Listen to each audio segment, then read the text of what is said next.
बिस्मिल्लाहिर्रहमानिर्रहीम। अस्सलाम वालेकुम नादरीन, आप यूट्यूब चैनल देख रहे हैं। मैं इमरान खान हूँ। नादरीन, आप अंदाज़ा कीजिए कि इमरान खान जिसके नाम के ऊपर कांटा लगाया गया था पाकिस्तानी एस्टेब्लिशमेंट की जानिब से, हर तरफ आपको इमरान खान का नाम ही सुनाई देता है। कोई एक भी टॉक शो उनके बगैर मुकम्मल नहीं हो सकता, कोई एक भी टीवी चैनल उनके बगैर एक दिन नहीं गुजार सकता, एक घंटा नहीं गुजार सकता। तो हर तरफ इमरान खान साहब का ही तस्करा है। कहीं पे अपोजिशन बात करे, हुकूमत बात करे, पाकिस्तान से बाहर बात हो, जो लोग मिलते हैं, यानी अभी एक चीज़ रिपोर्ट हुई है, मैं ज़ाती तौर पे तो कंफर्म नहीं कर सकता, लेकिन चंद सहाफ़ियों ने यह दावा किया कि जब ये यूएई के हुक्मरान आए हैं शिकार खेलने के लिए, तो वहाँ पे भी जब हुकूमती लोगों के साथ उनकी मुलाकात हुई तो इमरान खान का तस्करा वहाँ पे भी हुआ। तो कोई एक जगह ऐसी नहीं है जहाँ पे इमरान खान साहब का तस्करा ना हो रहा हो। और यूएई के जो हुक्मरान हैं, इनको इस्लामाबाद आना चाहिए था अगर इन्हें वज़ीर आज़म को मिलना था, लेकिन आप ये देखें कि वो अपनी उस ज़मीन पर आए जो उनको लीज़ पे मिली हुई है, यानी वो अपनी ही रियासत में आए, उनकी अपनी प्रॉपर्टी है, वो उनको लीज़ पे मिली हुई है, वो वहीं पर आए और ये लोग उनको मिलने के लिए वहाँ गए, वो नहीं आए मिलने के लिए। तो ये एक फ़र्क भी आप जहन में अपने रखें। लेकिन चलें, अच्छी बात है कि कांटा जो लगाया जाता है एस्टेब्लिशमेंट की जानिब से, अवाम उसको मिटा देती है। फातिमा जिन्ना के नाम के ऊपर कांटा लगाया गया था, अवाम नहीं मानी। जुल्फ़िकार अली भुट्टो के नाम के ऊपर कांटा लगाया गया था, आज भी लोग उसके नाम पर वोट देते हैं। कोई वोट मांगे ना याया खान के नाम के ऊपर लित्तर पड़ेंगे, कोई परवेज़ मुशर्रफ के नाम के ऊपर वोट मांग के दिखाए, कोई किसी भी जर्नैल के नाम के ऊपर वोट मांगे, देखें लोग वोट कहाँ देंगे, लोग जुर्माना कर देंगे ऊपर से, और बाकियों को भी मना करेंगे वोट ना डालना। तो कांटा लगाने वाले जो है उनके ऊपर कुदरत ने हमेशा कांटा लगाया, बड़ा करके कांटा लगाया, और जिनके नामों के ऊपर कांटा लगाया गया कुदरत उनके नामों को जिंदा रखती है।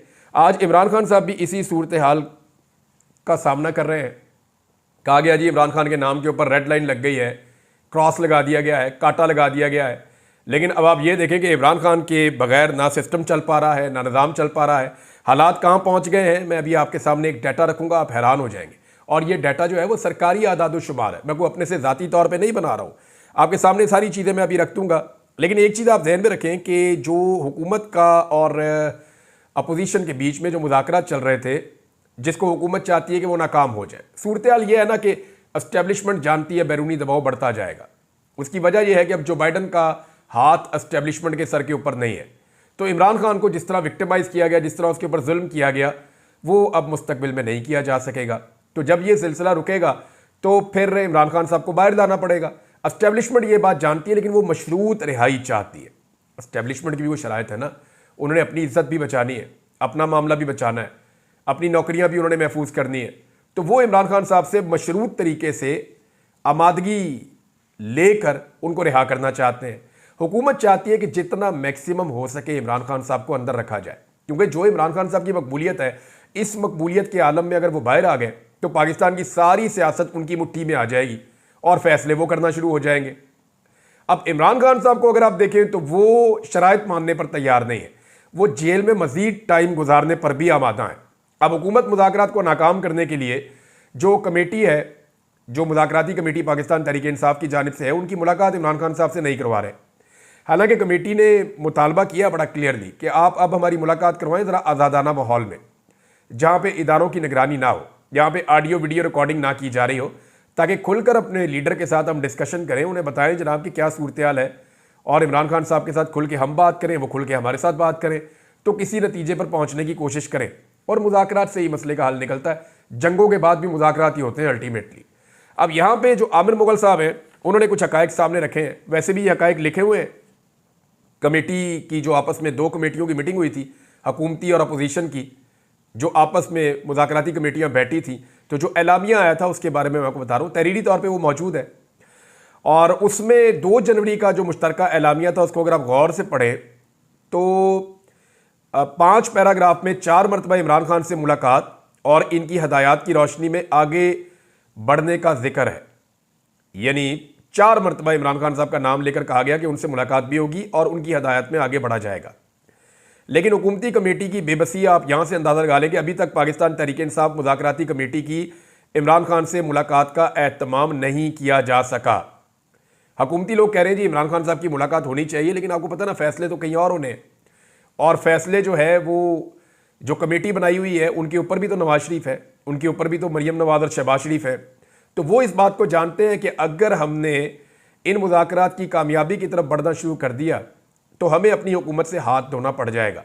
और इसके बाद उन्हें हुकूमत नहीं मिलनी, चाहे वो जाली फार्म 47 भी ले ले, लोग इसका भी हल निकाल देंगे।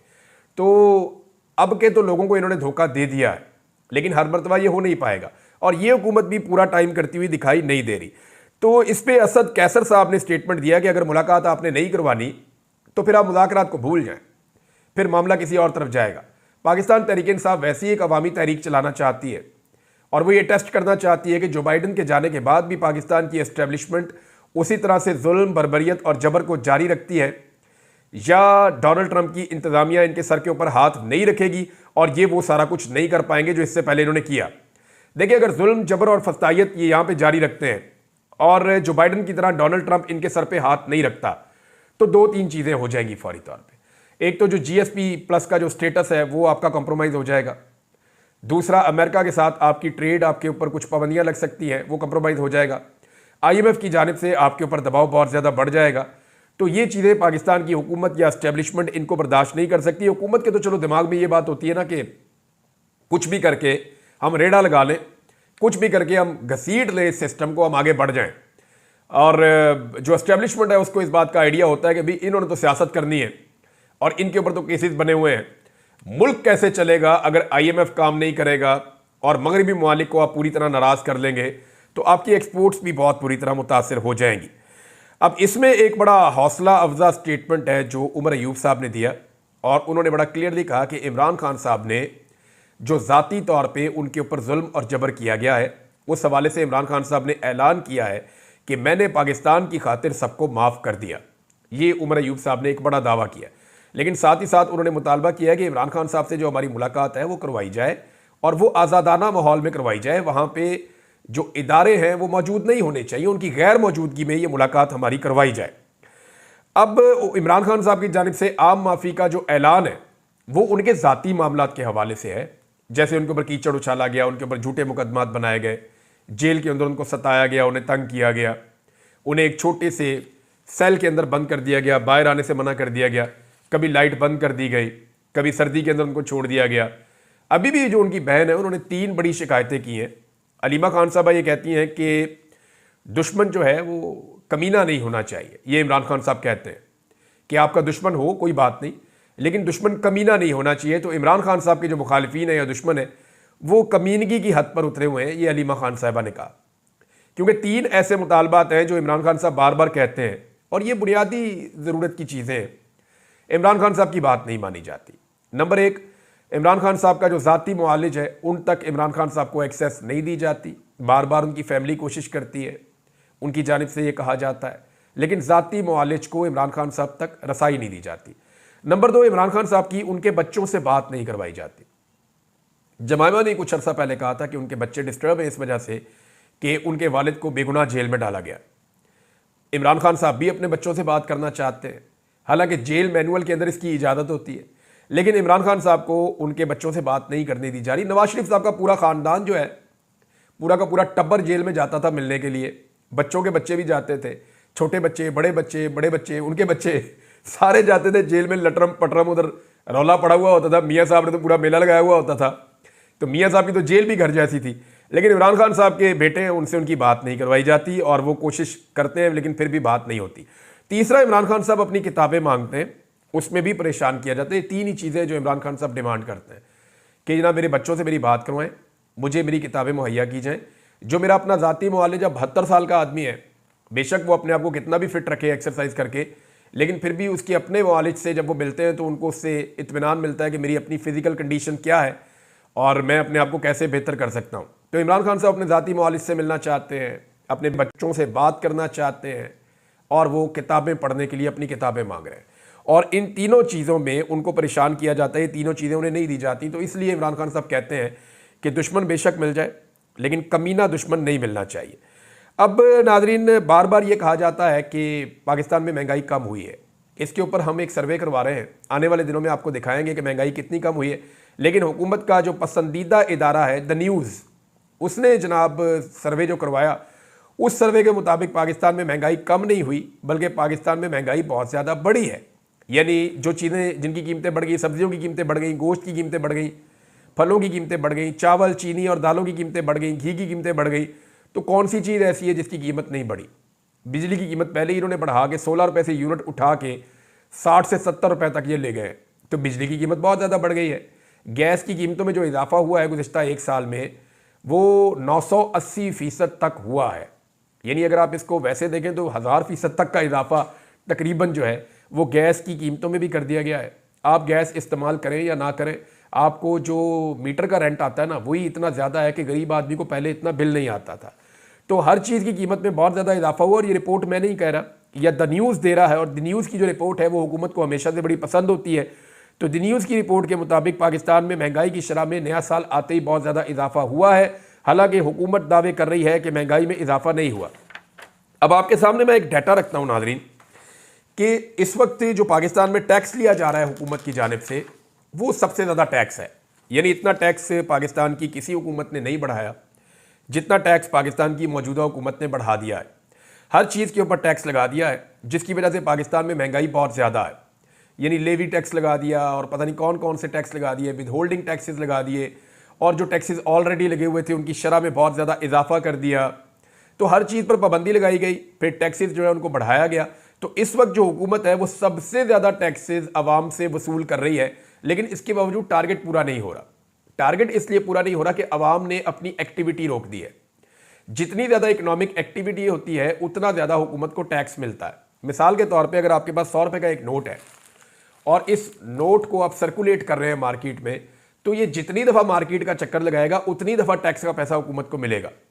लेकिन अगर इसकी सर्कुलेशन स्लो हो जाती है, यानी पहले 100 का एक नोट जो है वो एक दिन में 20 चक्कर लगाता था और अब वो 10 चक्कर लगा रहा है, तो जब अगर 17 रुपये फ़र्ज़ करें आप, अगर वो 17 रुपये का एक सेल टैक्स है, तो जब वो 10 चक्कर लगाता है तो 17 को आप 10 से ज़रब दे दें तो 170 रुपये बनते हैं। लेकिन अगर वो 20 चक्कर लगाता है तो ये 340 रुपये बनते हैं। तो इस तरीके से 100 का नोट जो है वो उतना पैसा नहीं कमा रहा, या 5000 का नोट जो है वो उतना पैसा नहीं कमा रहा। पाकिस्तान में इकोनॉमिक एक्टिविटी बहुत ज़्यादा डाउन हुई है, और उसकी वजह से ये वजह ये है कि लोग अब एतबार ही नहीं करते, लोग पैसा निकालते ही नहीं है, लोग पाकिस्तान में पैसा लगाने नहीं चाहते। तो टैक्स ये सबसे ज़्यादा ले रहे हैं, महंगाई इन्होंने सबसे ज़्यादा कर दी है। द न्यूज़ की रिपोर्ट भी आपको ये बता रही है, और पाकिस्तान की तारीख का सबसे ज़्यादा कर्जा भी यही ले रहे हैं। मिसाल के तौर पे मैं आपके सामने को डाटा रखता हूँ, और ये डाटा पढ़ने के बाद आपके रोंगटे खड़े हो जाएंगे कि कैसे इन्होंने पाकिस्तान की मईशत को तबाह किया है। 70,000 रुपये से ज़ायद का कर्जा हो गया पाकिस्तान की तारीख में, कभी ऐसा नहीं हुआ। यानी पाकिस्तान की जो पूरी 77 साल तारीख है उसके अंदर जो कर्जा लिया गया वो इतना कर्जा नहीं था जितना कर्जा अब ले लिया गया गुज़िश्ता 2-2.5 साल के अंदर। यानी रफ्तार इतनी ज़्यादा है। तो ऐसे नहीं कहते शहबाज स्पीड, इसकी कर्जे लेने की स्पीड भी सबसे ज़्यादा है। यानी सबसे ज़्यादा टैक्स ले रहे हैं, सबसे ज़्यादा महंगाई कर रहे हैं, सबसे ज़्यादा कर्जा भी ले रहे हैं, सबसे ज़्यादा तरक्याती मनसूबे भी बंद किए।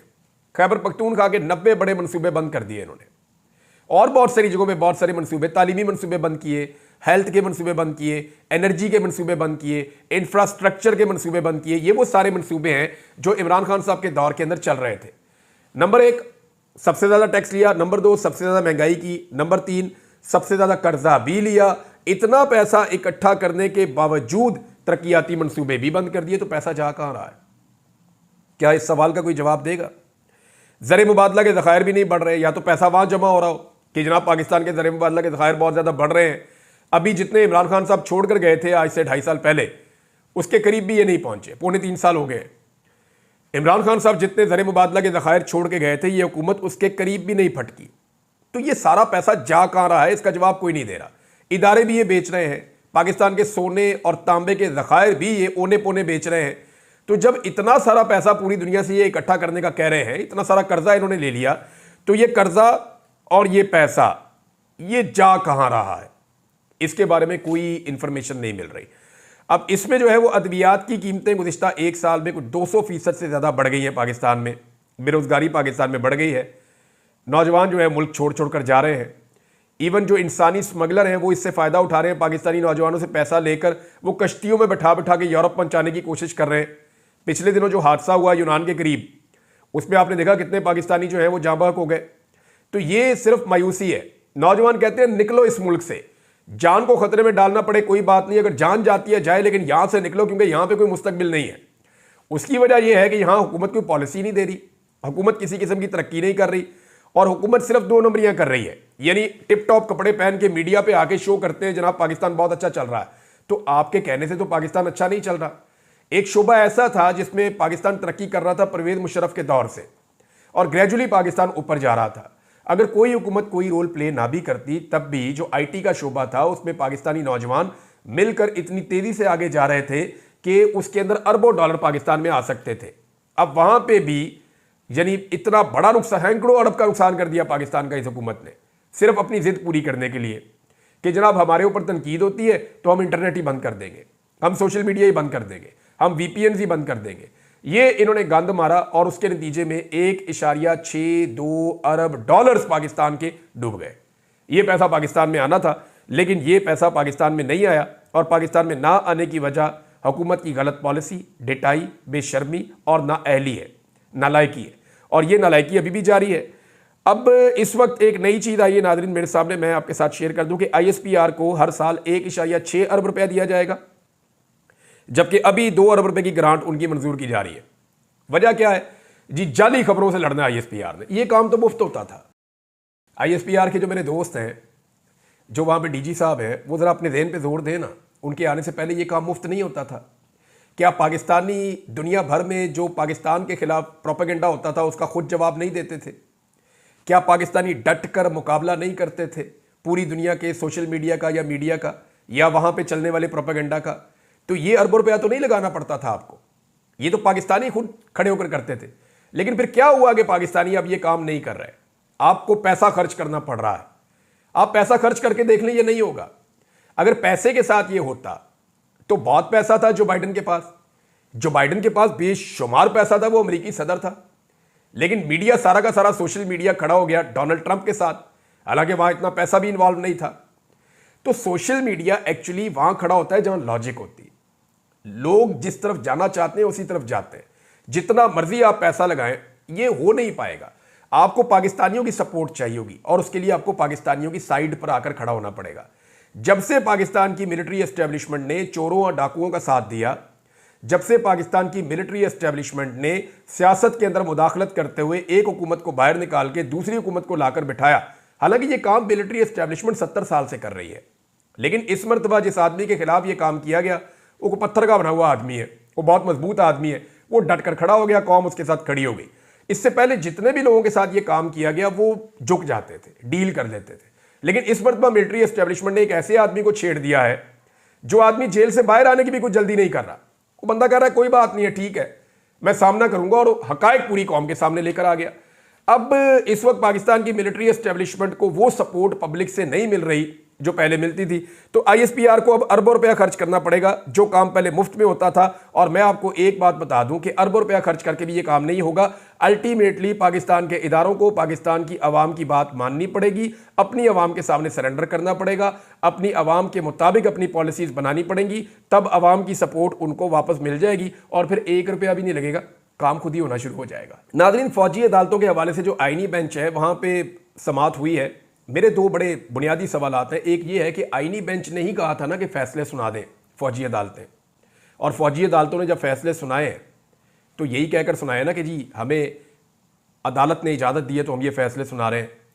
तो क्या आईनी बेंच की ये जिम्मेदारी नहीं है कि वो 2 चीज़ें करे? यानी आज हफीजुल्लाह नियाज़ी साहब ने भी कहा और बाकी लोग भी ये शिकवा कर रहे हैं कि जेल के अंदर भी वो जो कैदी जब पहुंचे हैं तो उनके साथ सलूक आम कैदियों वाला नहीं किया जा रहा, उनके ऊपर बहुत कड़ी निगरानी और बड़ी सख्ती उनके ऊपर की जा रही है। तो एक तो बड़ा ये प्रॉब्लम है, ताकि उनसे माफ़ी मंगवाई जाए, वो माफ़ी मांग नहीं रहे, रहम की अपील कर नहीं रहे। और दूसरा उन्होंने कहा जी हमें फैसलों की कॉपियां तो दें। अगर सुप्रीम कोर्ट ऑफ पाकिस्तान ने कहा आईनी बेंच ने कि जनाब आप फैसले दे दें, तो भी फैसले दे दें, तो फैसले हैं किधर?